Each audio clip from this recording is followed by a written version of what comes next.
Hi guys, in lieu of our regular video lesson this week, since we're getting towards the end, I wanted to do a little bit of a reflection about remote learning.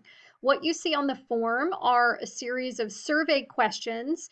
I have absolutely no idea what next school year is going to look like. That has not been determined yet, but for me as a teacher, I would like some feedback on what was good about remote learning, what really seemed to work for you, and what was not good about remote learning, what absolutely did not work for you.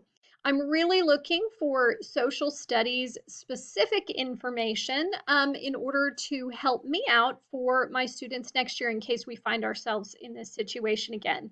So please just take a minute. It won't take you but a few minutes to give me some honest and helpful feedback. I appreciate your help. Thank you.